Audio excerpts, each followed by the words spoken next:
Everyone and welcome back. Mechanical engineering के अंदर subject oil hydraulics और न्यूमेटिक्स के अंदर लास्ट लेक्चर में हम लोग बात कर रहे थे फ्लो कंट्रोल वाल्व के बारे में। फ्लो कंट्रोल वाल्व जो बेसिकली सिस्टम के अंदर हाइड्रोलिक फ्लूइड का जो भी फ्लो है उसको रेगुलेटिंग उसको कंट्रोल करने के लिए यूज़ होता है। ठीक है, अब फ्लो को कंट्रोल क्यों करना है? तो कि जो हमारा एक्चुएटर होता है जो हमको यूज़फुल आउटपुट या फिर वर्क जनरेट करके दे रहा है उसकी जो स्पीड है वो हम लोग रेगुलेट कर पाएंगे किसके थ्रू? तो जो भी हाइड्रोलिक फ्लूइड होगा उसके फ्लो को हम लोग अगर रेगुलेट करेंगे तो उसके साथ साथ ही एक्चुएटर का स्पीड भी रेगुलेट होगा। क्लियर है? चलिए आगे बढ़ते हैं। कुछ एप्लीकेशन दी गई है, उससे पहले मैं आपको एक एग्जांपल दूंगा। जैसे कि आपके घर पे सिलेंडर में से गैस के चूल्हे के अंदर जो गैस आता है, ठीक है, तो वहाँ पे एक रेगुलेटर होता है। आप रेगुलेटर को बंद करोगे तो गैस आना बंद हो जाएगा। आप रेगुलेटर को ओपन करोगे यानी वाल्व को खोल लोगे तो ज़्यादा गैस आएगा यानी गैस ऑन होगा। अब आप बीच में कोई कंडीशन रखोगे, ना क्लोज ना ओपन के बीच में अगर आप वाल्व अगर रखोगे तो गैस का जो फ्लो है वो थोड़ा कम होगा। तो आप जैसे जैसे वाल्व को ऑपरेट करते हो वैसे वैसे गैस का फ्लो क्या होता है? कंट्रोल होता है। बस उसी तरह हमारा फ्लो कंट्रोल वाल्व भी क्या करता है? सिस्टम के अंदर ऑपरेट होता है। देखिए, सबसे पहले आपको एक बेसिक एग्जांपल के साथ दिया गया है, समझते हैं। ये हमारा फ्लो कंट्रोल वाल्व, यहाँ से हमारा हाइड्रोलिक फ्लूइड प्रेशराइज होके आ रहा है और यहाँ से वो सिस्टम में सप्लाई हो रहा है और बीच में हमने क्या कर दिया है? वाल्व रख दिया है। और वाल्व को ऑपरेट करने के लिए ऊपर हमने फ्लो एडजस्टमेंट स्क्रू रखा है। आप इसको घुमाओगे, फ्लो एडजस्टमेंट स्क्रू को आप घुमाओगे तो स्लोली वो नीचे आएगा और वाल्व को बंद कर देगा। आप उल्टा घुमाओगे तो वो ओपन होगा और वाल्व को खोल के फ्लूइड के फ्लो को आगे बढ़ाएगा। अगर आप कोई इंटरमीडिएट बीच वाली कंडीशन रखोगे, बीच वाली कोई कंडीशन, तो आप देख सकते हैं यहाँ पे कि भाई इंटरमीडिएट कंडीशन में यानी बीच वाली कंडीशन में वाल्व आधा ही ओपन है। ठीक है, तो यहाँ से जो फ्लूइड आएगा वो थोड़ी बहुत स्पेस है नीचे, आप देख सकते हैं जो थोड़ी सी जगह है वहाँ से वो फ्लो होके आगे बढ़ेगा। तो ये जो कंडीशन है उसमें फ्लूइड का फ्लो ऑटोमेटिकली ही क्या हो जाएगा? तो कि भाई वाल्व के ओपनिंग की वजह से या तो कम हो जाएगा या तो ज़्यादा हो जाएगा। ठीक है, तो ये पूरा किसके ऊपर डिपेंडेंट है? आपने ऊपर जो एडजस्टमेंट स्क्रू रखा है उसको आप जितना एडजस्ट करके ऑपरेट करोगे उसके अकॉर्डिंगली फ्लूइड का फ्लो कंट्रोल होगा। क्लियर है? आगे हम लोग देखने वाले हैं कि भाई कौन से टाइप्स के फ्लो कंट्रोल वाल्व होते हैं। क्लियर है? तो according to construction, according to application, बहुत सारी चीज़ों को ध्यान में रखते हुए हमने फ्लो कंट्रोल वाल्व को अलग अलग कैटेगरी में डिवाइड किया गया है। तो देखिए कौन से हैं। तो हम बात करने वाले हैं पहले अकॉर्डिंग टू कंस्ट्रक्शन। तो कंस्ट्रक्शन के अकॉर्डिंगली वाल्व होते हैं, प्लग टाइप वाल्व होते हैं, बटरफ्लाई वाल्व होता है, बॉल वाल्व होता है और बैलेंस वाल्व होता है। क्लियर है? तो फ्लो कंट्रोल वाल्व कितने हो जाएंगे? तो कि 4, plug valve, butterfly valve and ball valve. पहले हम लोग डिस्कस करेंगे प्लग और ग्लोव वाल्व को। पहला जो तरीका है फ्लो कंट्रोल करने के लिए वाल्व जो है उसका वो है प्लग और ग्लोव वाल्व। अब जो प्लग वाल्व है उसी को हम लोग क्या बोलेंगे? ग्लोव वाल्व बोलेंगे।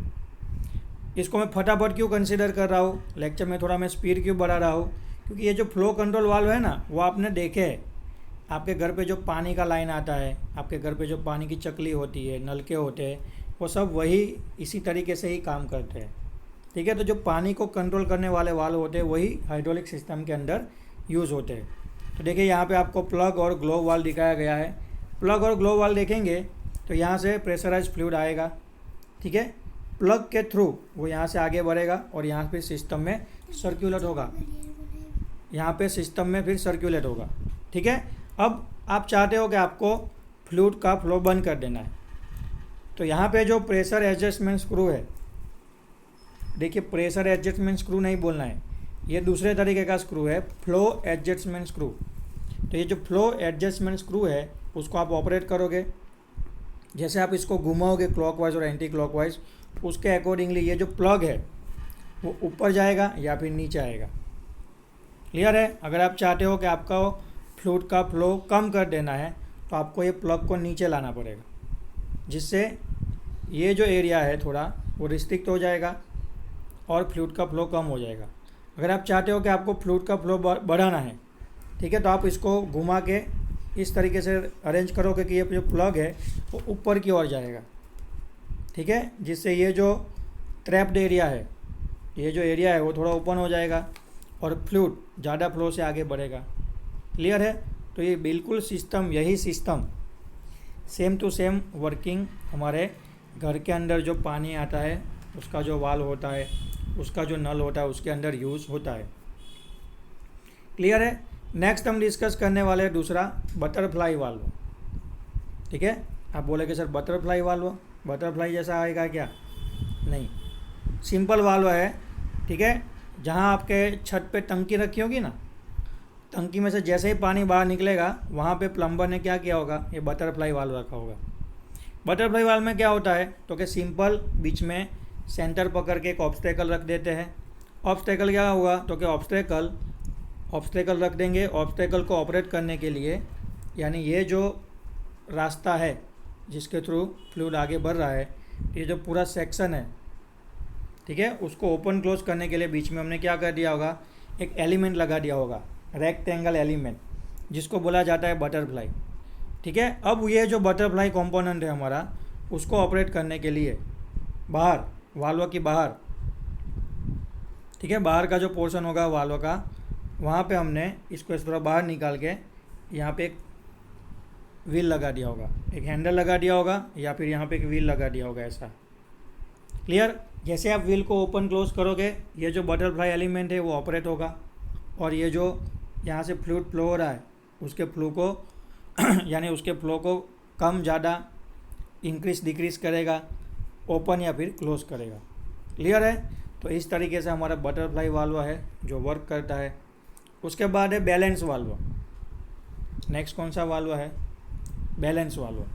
बैलेंस वाल्व में क्या होता है तो कि हमने देखा कि भाई प्लग गेज, पहले हमने देखा ना प्लग वाल्व, तो बिल्कुल उसी तरह प्लग वाल्व की तरह ये जो बैलेंस वाल्व है, इसके अंदर सेम वर्किंग सिस्टम होगा, लेकिन जो फ्लो रेगुलेटिंग स्क्रू था ना, उसके ऊपर प्लग कितने होंगे? 2 होंगे। तो आप देख सकते हैं यहाँ पे फ्लो रेगुलेटिंग स्क्रू के ऊपर प्लग कितने हैं? 2। क्लियर। उसके लिए दोनों प्लग को सेट करने के लिए, ऑपरेट करने के लिए 2 प्लेटफॉर्म दिए गए हैं। पहला प्लेटफॉर्म है यहाँ पे सेट 1 और दूसरा है यहाँ पे सेट 2। क्लियर है। अभी क्या होगा तो कि यहाँ से प्रेशराइज फ्लूइड अंदर जाएगा। ओके। अगर आप चाहते हो कि फ्लूइड का फ्लो ज़्यादा रखना है तो आप इसको ऊपर की ओर मूव कराओगे, ठीक है, जिससे ये ट्रैप और ये ट्रैप खुलेगा और फ्लूइड यहाँ से और यहाँ से आगे बढ़ेगा। क्लियर। अगर आप चाहते हो कि वाल्व को क्लोज करना है तो आप इसको क्या करोगे, नीचे की ओर मूव करवाओगे, तो ये दोनों ट्रैप बंद हो जाएंगे और कोई भी फ्लूइड आगे बढ़ेगा नहीं। तो ये क्या कर रहा है बैलेंस वाल्व, तो कि बैलेंस वाल्व 2 प्लग की वजह से जो भी फ्लूइड है उसको बैलेंस करके, बैलेंस कैसे करेगा, यहाँ से फ्लूइड आएगा, उसके बाद थोड़ा यहाँ से फ्लो होगा, थोड़ा यहाँ से फ्लो होगा। क्लियर है। तो ऐसे बैलेंस कंडीशन में वो क्या कर रहा है, सिस्टम के अंदर हाइड्रोलिक फ्लूइड को फ्लो करवा रहा है। अब ऐसा क्यों करना है तो कि भाई जहाँ पे बड़ी सिस्टम होगी, जायंट हमारा हाइड्रोलिक सिस्टम होगा, तो उसको अंदर या फिर उस हाइड्रोलिक सिस्टम के अंदर ढेर सारे कंपोनेंट होंगे। उसको ऑपरेट करने के लिए जो सर्किट के अंदर हाइड्रोलिक फ्लूइड फ्लो होता है, तो उसकी क्वांटिटी भी ज़्यादा होगी, और उसके साथ साथ उसकी क्वांटिटी भी ज़्यादा होगी, और उसके साथ साथ जो फ्लूइड का फ्लो है, ठीक है, और जो फ्लूइड फ्लो होगा उसकी जो क्वांटिटी है, ठीक है, वो भी ज़्यादा होगी। तो उसको हैंडल करने के लिए, बैलेंस करने के लिए क्या करेंगे हम लोग, इस तरीके के वाल्व यूज़ करेंगे। ओके। तो ये हमारे फ्लो कंट्रोल वाल्व यहाँ पे ओवर हो चुके हैं। नेक्स्ट हम लोग डिस्कस करने वाला है एक्यूमुलेटर्स। अब ये थोड़ा इम्पोर्टेंट टॉपिक है, तो आप थोड़ा ध्यान से सुनिए, क्योंकि एक्यूमुलेटर की डेफिनेशन सबसे पहले तो आपको मालूम होना चाहिए। A hydraulic accumulator is a device that store the potential energy of an incompressible fluid held under pressure by an external sources against them against some dynamic forces. This dynamic force can come from different sources. The stored potential energy in the accumulator is a quick secondary source of the fluid flow capable of doing useful work. अब जैसे हमारे mechanical system के अंदर flywheel होता है जो हमारी energy को स्टोर करता है, फिर ज़रूरत होने पर रिलीव करता है, बिल्कुल उसी तरह हाइड्रोलिक सिस्टम के अंदर क्या होगा, तो क्या हाइड्रोलिक सिस्टम के अंदर एक्यूमुलेटर होगा। क्लियर। जो फ्लूइड की जो भी पोटेंशियल एनर्जी है या फिर फ्लूइड जो इनकम्प्रेसिबल होता है और उसके अंदर जो प्रेशर डेवलप होता है, ठीक है, एक्सटर्नल फोर्स लगाने की वजह से इनकम्प्रेसिबल फ्लूइड के अंदर जो भी पोटेंशियल एनर्जी डेवलप होगा, इसको ये क्या करेगा, स्टोर करेगा। उसके साथ साथ जो डायनेमिक फोर्स है जो अलग अलग सोर्सेज से, जैसे पंप की वजह से आते हैं, रोटर की वजह से आते हैं, रोटेशनल कंपोनेंट की वजह से आते हैं, टरबाइन की वजह से आते हैं, तो वो भी जितने भी डायनेमिक फोर्स है इसको ये क्या करेगा, in the form of potential energy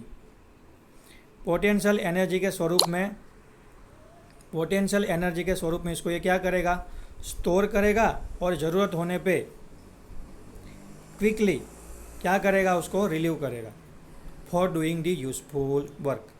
जैसे हमारा फ्लाईव्हील होता है, बिल्कुल उसी तरह हाइड्रोलिक सिस्टम में क्या होता है, एक्यूमुलेटर होता है।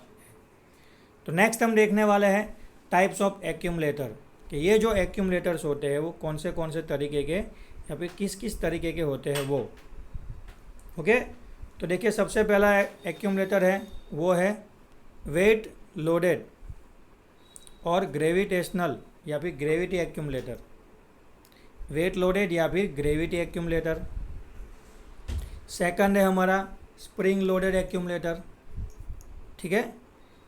थर्ड देखेंगे आगे गैस लोडेड एक्यूमुलेटर, ठीक है। तो 4 तरीके के एक्यूमुलेटर हैं जो सफिशिएंट अमाउंट में एक्स्ट्रा एनर्जी जो डेवलप हो चुकी है उसको ये क्या करेंगे, स्टोर करेंगे, ठीक है। अगर सबसे पहले हम लोग बात करेंगे वेट लोडेड और ग्रेविटी एक्यूमुलेटर की, तो आप देख सकते हैं यहाँ पे फिगर में कि भाई ग्रेविटी या फिर जो वेट लगता है ग्रेविटेशनल फोर्स की वजह से, उसके अकॉर्डिंगली ये क्या करेगा, तो कि भाई वर्क करेगा। देखिए जैसे यहाँ पे प्रेशराइज फ्लूइड आ रहा है और यहाँ से आगे बढ़ रहा है, ठीक है, नॉर्मल कंडीशन में कोई प्रॉब्लम नहीं है।